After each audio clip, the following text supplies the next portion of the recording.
Because I think what we're all trying to figure out is Israel Adesanya, did he just look that good? Or did Paulo Costa have an off night or a bad game plan? Like, what exactly did we see there? Well, I think he looked that good because he had such a smart approach to it. He chopped those legs down so well. I mean, if you were in that arena to really feel those leg kicks, I mean, that'll stifle anybody's game plan. So I think that threw Costa off, and then he never got started. I think his game plan was to go out and kind of mess with him a little bit, but the whole time he was getting chopped. And he even admitted it afterwards to his coaches how badly his leg was hurting. And then from there, once Izzy's got you hurt for a second, he's just going to capitalize on it. But I also think, it was a little bit of, okay, let's go get him, man. This is what you do, the eraser. You go after people. You overwhelm them with your strikes, and he didn't do that. I'd be interested to know what Costa's game plan is. I think it'd be difficult to kind of get inside that camp and find out, because obviously they're going to plan on a rematch. They don't want to give anything away. What was interesting is when he went back to his corner after the first round, there was the feeling in the corner like he was doing the right thing. Now, I spoke about it in the War Room analysis that I did. I felt like Costa knows he's probably a 3-round fighter. He's probably got that memory of gassing on tough Brazil in the first round, chasing that rear naked choke and running out of gas. And if you're a 3-round fighter and you're fighting over 5 rounds, you may not be able to elevate your conditioning to 5 rounds. You may just have to manage that energy system. So starting hard and going fast for 3 rounds and then having to fight with, when you're gassed and you're trying to defend yourself against Adesanya is not the smart thing to do. So if I was in Costa's corner, I would have probably said the same thing. Take it easy the first round. Don't give him too much to search on. Don't give him too much research. Don't give him too much to kind of figure out and set you up. But unfortunately, I just don't think that Costa had the operating system against Izzy to be able to understand what was going on when he was in the pocket.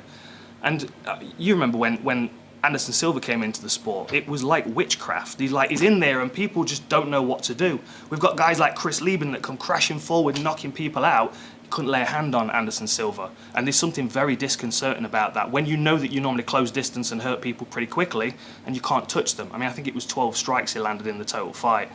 It was just a spectacular performance from Izzy. He manages range so well, and it must be very much like fighting Khabib. You can't really understand what his wrestling's like until he's got his hands on you. I think when you stand in front of Israel Adesanya, you can't really understand what that's like until it's there. And when it's there, it's too late. And you can bring guys in that are the same height, the same reach, they move the same, etc., etc. It's a different thing when it's a live fight, and when you've been through the travel and the weight cut and all that kind of stuff. I'd be interested to know more about Costa from his side without the animosity between the two, but I think he's going to hold those cards close to his chest. From what I saw, he just got his leg kicked to shit. Like, yeah, sorry, can I cuss? Absolutely. I keep getting in trouble for cussing. Yeah, he had a really good game plan. When I went back and watched, you know how Dana has the little videos of the warm-up backstage before the fighter comes out. I watched Costa's warm-up, and he has like a really narrow boxing stance, and his foot's kind of turned, his outside foot is turned in like that, and I could see like he like just presented his calf to Adesanya. So I feel like that was one of the, he either picked it up in tape or when they were in the fight, he just picked up on it immediately, started hitting the calf. After the first 2 shots, I'm like, oh man, that must hurt.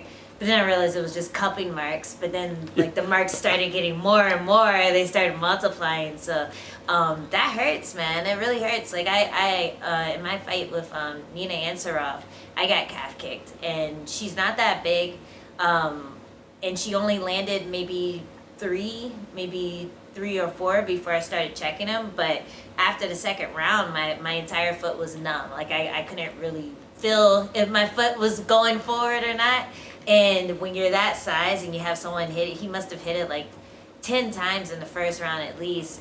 When you're that size and you have somebody hitting you with that police baton shin over and over again, it just deadens the entire leg. And I think one thing Adesanya said in his fighter meeting was that he can't respect Costa's poker face, and I think a lot of the fans were respecting Costa's poker face and wondering why he wasn't going forward when in fact he was hurt and just hiding it really well.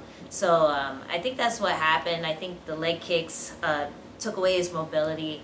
but also opened up the head kick that he landed. Also opened up just Adesanya being able to move in and out more freely because Costa couldn't chase him down as easily with that dead leg, and yeah, he just ended up doing that lean back punch and knocked him out.